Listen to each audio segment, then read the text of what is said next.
Hi guys, Hayden Matthews here from Team Gun. Today I have for you my first place True Draco regional deck profile. First I'll do some shout outs. I'll do Pierce Sinclair, my team captain, 41 greater than 40. Stephen Lau for all his help with True Draco over the last couple of weeks, and also to AJ because he's beautiful. So here's the deck profile. I played 2 of Draeth, put it that way. This card, not many people actually play it, but I really like playing at least 2. I normally play 3, but this event I dropped Mariamne because of consistency, and I want to play more Maidens. 2 Masterpiece, I think 3 is too many, and I think you need more than 1 since you play Pot of Desires, and you actually need this card to win sometimes. I played 2 Majesty Maiden. When you open it with a trap set, it's actually a really strong position for you to be in, because you can add Masterpiece and potentially kill 2 of your opponent's cards. 1 Ignis because it's limited, but it's still a very powerful card, especially going second. And I played 2 Amato Iwado. This card is really good against Pendulum and Lightsworn, especially when you go second. Because it makes all of their interruption not be able to be activated at all, and a lot of people have been playing it because of that reason. For spells, I played 3 Terraforming, because you need to see a diagram, so 3 Diagram. All this is pretty standard for spells. 3 Heritage for draw power, obviously. 3 Disciples. This is really important, especially in the mirror matches, to keep this card in your deck so you can keep putting it back. Because if you can make your opponent run out of resources first, you just win the game. 3 Card Demise, because draw 3 cards is always good. 3 Duality to get to your card of Demise. 2 Pot of Desires. Now I don't play 3 because I really don't think you can ever justify resolving more than 1 Pot of Desires in a game with this deck because you have so much draw power, and I really don't like drawing into multiples when that's the case. So all you can do with the second one normally is just pop it with Diagram. So I just played 1 Upstart instead of the 3rd Desires anyway for consistency, and 1 Monarch Storm 4th for clearing boards going second. For the traps, I play the standard 3 True Draco Apocalypse and the 1 Return because obviously it's limited.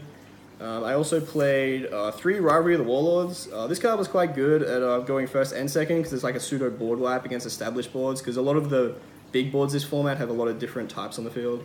I also played Skill Drain and Imperial Order just because Floodgates are really good with this deck because your monsters don't really have to activate when they're really big and they can't be short about battle with diagrams on the field. So that was a 40 card main deck, 39 if you include the Upstart. For extra deck, since I didn't play Monarchs Erupt, I may as well play an extra deck. It doesn't really matter what you play in the extra deck, but I like some of these cards. Like I play Freezon and Chrysazor Lancer in case something like a Beals gets summoned against me and it's easier to out. Play Volcasaurus Gaia to win games quicker. I play Durandal for situations where I either brick or I want to negate evenly matched. Zen Mayo, because in my side deck I play Anti-Spell. And against Lightsworn, they just settle their spells after you do that. Then you can just make this and start killing 2 cards for free, plus your tribute spells, and then they have no play for the next turn. I play Dragulus, mainly because I just like this card as a rank 6. Ptolemy, M7 for adding back Masterpiece if you need it. Beyond for going for game. Felgrand and Hope Harbinger, just in case you ever have like a floating Masterpiece off a return. I play Mrs. Radiant, which is one I actually use probably the most when I link 2 Draeths together to get 2 floats. Which also helps me make Borrelo Dragon, which is very powerful obviously in the format. I also play Underclock for those awkward situations if you want to like just win a game by making something lose a lot of attack points, and just Deco Talker.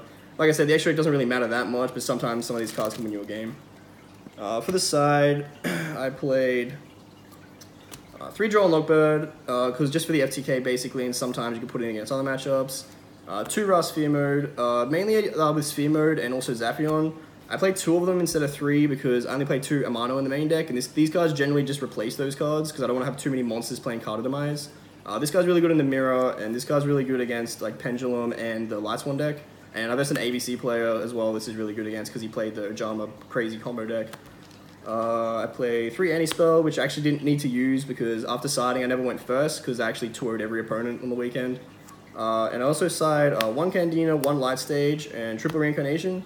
Again, I didn't get to use this that much. I actually sided this once against a mirror match because Rivalry's not very good. But this engine is just a searchable way to out evenly match and also interrupt your opponent for free. It worked pretty well in like all of the tournaments leading up to the event, but obviously since I didn't go first after siding, it didn't really come up. And also something really cool I noticed after I did this is if I really wanted to, I could try and side into this and draw into a duality and stuff like that. Anyway, that's the deck. I went 6-0 and 2-0 every round, so it's our first regional win, so thanks a lot guys.